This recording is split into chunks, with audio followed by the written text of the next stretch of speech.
One of America's enduring mysteries began a half-century ago right here in Metro Detroit. Tonight, part 2 of our series on the disappearance of Jimmy Hoffa. The stunning story of 75, sending a lightning bolt of curiosity and conjecture across America. What happened to him? It had the media digging for details while the feds and the public dug for Hoffa. James R. Hoffa, the mysterious trail ends abruptly here. But the next morning, the Hoffa children had arrived at the home, and at 6:30 that night, a missing person report on James Hoffa was filed. Within the hour, a horde of reporters, photographers, police, and curious onlookers descended on the quiet Lake Orion home. He was such a famous and strong figure. It would not be easy to just kidnap somebody like that. He was fierce. My father, James R. Hoffa, has been missing for some 32 hours. How could this happen? And the police at first were, we're going to find out who did this. It won't take us too long. And then that dragged on and on. News of Hoffa's disappearance quickly spread. It was huge. It was an international case. It was a big story. It was this kind of unique, sexy appeal that the average American just ate it up. At first, shock. Then reporters gathered outside the Hoffa home in Lake Orion, waiting for any update they could get. But it wasn't much. I would like to make this plea to the public and to everybody who might be listening to this broadcast. Anyone who might have seen my father, James R. Hoffa, in the vicinity of the Max's Red Fox restaurant or the 15-mile road Telegraph area anytime on Wednesday, July 30, 1975, should contact the Bloomfield Police Department. That was quite a scene, too. There were reporters from every media outlet locally, through the state, and they were coming in from around the country, around the world. When the FBI picked up the case, it took it to another level. The disappearance of Jimmy Hoffa, which started at the corner of Telegraph and Maple, exploding into an international story. The large-scale effort to find the missing union boss began here at his home.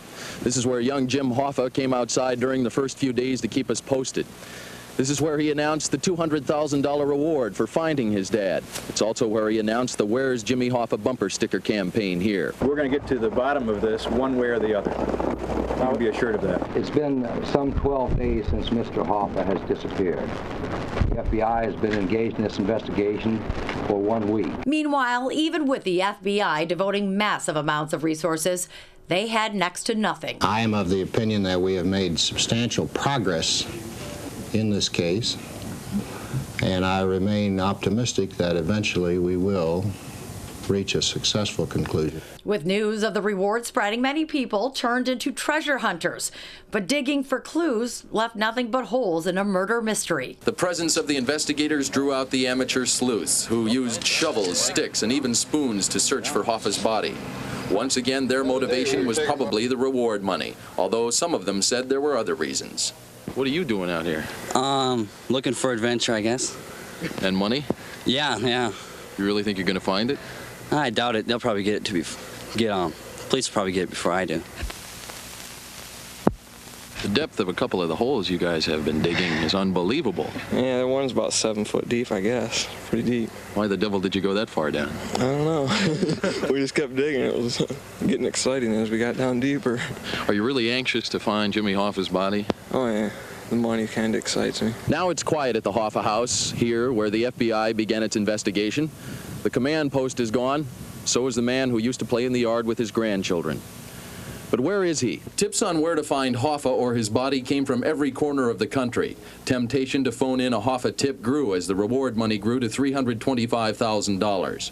Among the suggested methods of finding Hoffa were ESP, body reading, astrological charts, radionics, mysticism, and witchcraft. Adding an even greater level of intrigue to the case was the focus on organized crime. You got to remember, The Godfather had just come out, so there was kind of this infatuation with organized crime in this country, right? It was kind of being romanticized. The Max's Red Fox was your classic gangster hangout. It's what you picture in the movies. It was dark, there was red leather in there, there was, polished wood, there were a lot of kind of nooks and crannies. Of all the theories about why Jimmy Hoffa vanished, those most often heard blame organized crime.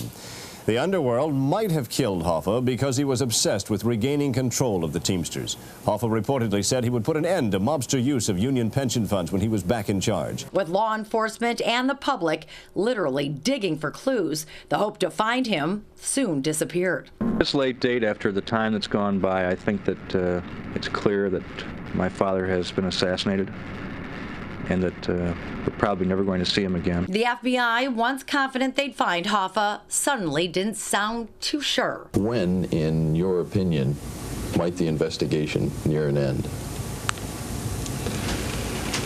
I simply don't know, and I couldn't put a time element on it. For many members of the media, this was the biggest story of their careers. But after a while, there wasn't much to report. There were no cell phones to keep up on things, so, we'd go to the car and, try to call in and find out what we could, and usually there was nothing. The investigation began zeroing in on key figures of the mob. Subpoenas would soon come. Testimony would follow, but answers as elusive as Hoffa himself. I question whether we will ever find out the truth about what happened to Jimmy Hoffa. We'll all stay with this story. It is certainly not over yet, and someday we may have the answers.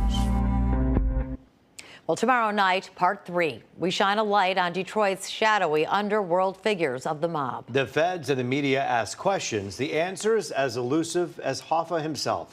That's tomorrow night. And then Monday night, the conclusion as we go through the searches and theories that have made this story so captivating to so many.